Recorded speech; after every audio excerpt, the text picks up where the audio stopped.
Within the three of us, our allegiance is obviously Stevie, great player at Liverpool. LME is a villain. I'm a gooner. Big Saturday for us. I'll let you cook though, LME. Go ahead. Let's talk about what was this midweek win like, and what are you thinking for Saturday?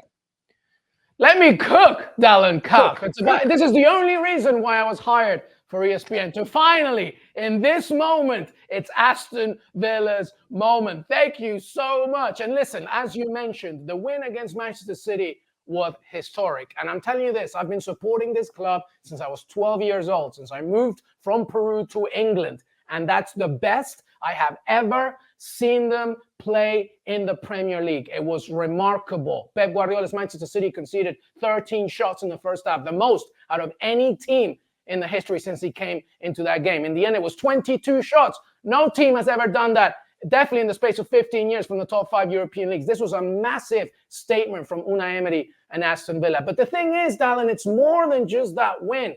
People need to look at the overall context of what Unai Emery has done since day one, which has been a year in change. It's remarkable. Villa were 17th when Unai Emery came into this team. And now look, in third place. And yes, the answer is yes. At this moment, because you would be a fool to argue against it, they are definitely fighting for the title right now. Who knows what may happen in February or March? But right now, that is definitely the answer. It was an absolute lecture against Manchester City. And now comes Arsenal, which is definitely another test. I think it's an actually tougher test just because in that game against Man City, obviously without Kevin De Bruyne and Rodri, and they really miss Gundogan, Villa really took advantage in the midfield. But now your Arsenal have Declan Rice, who could be the signing of the year by any team. They have Martin Odegaard, so it's going to be a tougher test. But if Villa win, Dalen Cuff and Stevie Nicol, it will be 15 straight home victories.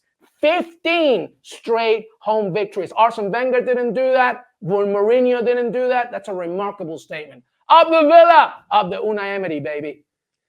Well, he cooked. Well done there. And 15 straight wins is not, clearly nothing to sneeze at if they can get it done. Stevie, let's touch on that City game, though. It wasn't just they won, to LME's point. It's the manner in which they won. What, have you taken, what, if anything, have you taken out of that performance or just Villa's recent form?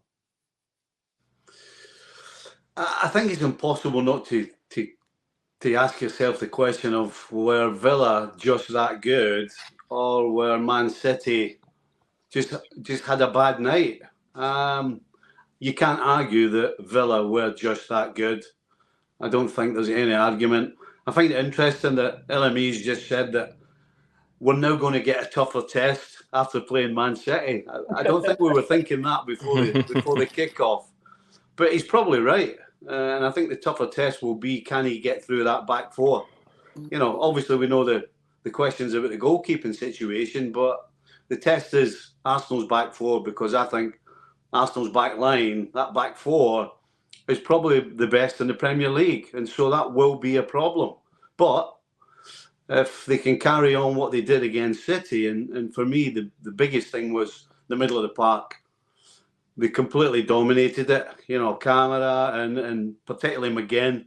Douglas Luiz was great, and that gave Bailey just a chance to run it, whoever was in front of him. Obviously, Guardiola couldn't handle him, and Ollie Watkins right now is on fire. So I see this as a fantastic game. I can see goals in it, and I'm going to have to concede that LME's right. This will be a tougher test than Manchester City was. In terms of the game, LME, we'll get a score line from you. I think we know where we're going in terms of the pick.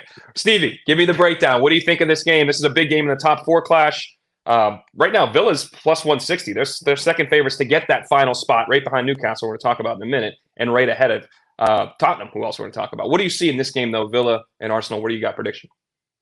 I'm going for a draw. I'm going for a score draw. I think both sides will score. I think the goalkeeper situation will be a problem.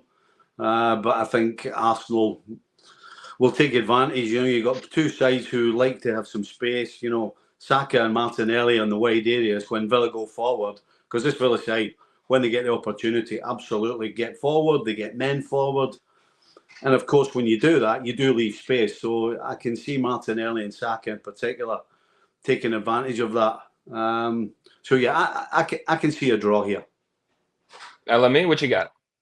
You're going to ask me the scoreline, really? Well, yeah, give me 5-1. I don't know. Give me what you want.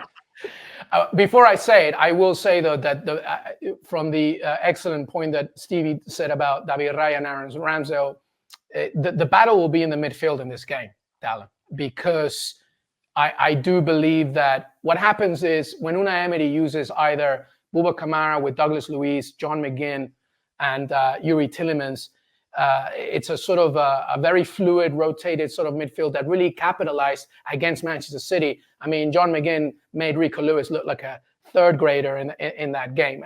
And without Rodri, it was very easy. This is a different game. Declan Rice is one of the best in the business. And with Martin Odegaard as well, who can pull the chains, it will be a tricky one. So that game will be decided in there, I think. But listen, my friend, this is an Aston Villa victory. 15 we're going to win 2-1, baby. It's going to be 2-1. It's going to be 1-0 for a very long time. And then John McGinn and Stevie Nicol going to tell you his nickname in a second. John McGinn will score the win. It'll be 2-1 to the Villa. Up the Villa! It's a variation of Braveheart. Let me just say that.